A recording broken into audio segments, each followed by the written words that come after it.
Monsieur le doyen de la faculté des sciences économiques et de gestion de l'université Cheikh Anta Diop de Dakar, chers partenaires du projet Amenet, monsieur le secrétaire exécutif de la fondation de l'UCAD, professeur Malick Sané, directeur du laboratoire de politique commerciale de la FASEG et en même temps directeur du CREFDES à la FASEG, chers collègues de la FASEG et de l'UCAD, chers étudiants, chers personnels administratifs, techniques et de services. C'est un très grand plaisir pour moi aujourd'hui d'ouvrir le colloque sur la transformation de l'agriculture, les expériences de l'Afrique et de l'Union européenne. Je crois que tous les observateurs des processus de développement à l'échelle internationale seront d'accord que le développement vient d'abord par la transformation de l'agriculture, qui doit se traduire par une baisse significative de la part de l'agriculture dans la valeur ajoutée totale, mais également dans les emplois.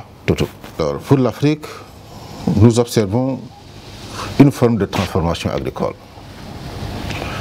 Si vous prenez le cas du Sénégal, l'agriculture qui représentait 70% de la population active fait maintenant autour de 44% de la population active, ce qui fait une baisse drastique. En termes de PIB, la baisse est encore plus forte parce que l'agriculture qui représentait autour de 60% du PIB représente aujourd'hui autour de 10% du PIB si vous prenez le cas du Sénégal.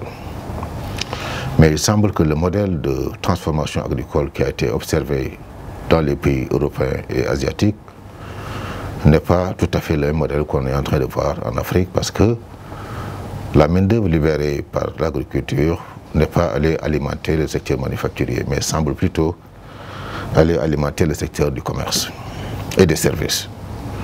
Et j'espère que votre atelier d'aujourd'hui contribuera à donner des éclairages concernant ce modèle de transformation structurelle de nos économies. Et je voudrais vous réitérer nos remerciements et nos félicitations et vous dire tout l'intérêt que nous portons à cet atelier. Où on aura droit à 3 exposés. Le premier est celui du professeur Mela, intitulé Transformation structurelle et agricole du Sénégal dans le contexte de l'Afrique occidentale et de l'Union européenne. Ensuite, la deuxième communication sera présentée par M. Fousseini Traoré de l'IFPRI, donc il est chercheur senior à l'IFPRI, et le thème de sa communication est Transformation agricole dans les pays en développement, quelles sont les options politiques? Et la troisième communication sera présentée donc, par le professeur Fatou Gueye Lefer de la FASEG, qui dirige le programme Pascal, et sa communication portera sur le thème croissance et emploi, le cas du Sénégal. Professeur Malick Sané, je suis enseignant-chercheur à la faculté des sciences économiques et de gestion. Je suis également directeur du Centre de recherche et de formation pour le développement économique et social, chargé de l'organisation de ce colloque international qui relie plusieurs partenaires. C'est donc l'UCAD avec bien sûr le réseau Amenet. Dans le cadre des activités donc, de Amenet, il y a eu plusieurs activités, notamment au mois de novembre 2019, c'était au Maroc, au mois de février 2021, un autre colloque international en ligne avec l'université d'Accra.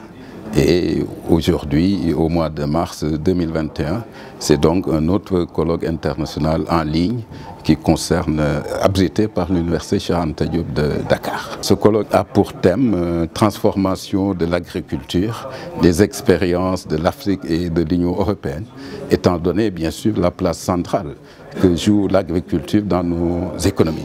c'est 60% de la population, n'est-ce pas, qui s'occupe de l'agriculture. Il y a effectivement beaucoup d'emplois générés autour de l'activité agricole et cela offre également, bien sûr, des possibilités, non seulement de satisfaire à notre autosuffisance alimentaire, mais également d'aller dans le sens de la transformation, avec notamment l'agro-industrie. L'Afrique se dirige vers ce qu'on appelle la transformation structurelle et donc il est plus que jamais question, n'est-ce pas, de transformer nos ressources, de sortir de la spécialisation sur les produits de base pour les valoriser. Cela permettrait bien entendu de générer plus de gains. C'est également bien sûr des productions qui seraient créatrices de valeur ajoutée, d'emplois, tout en nous permettant véritablement de retrouver notre souveraineté.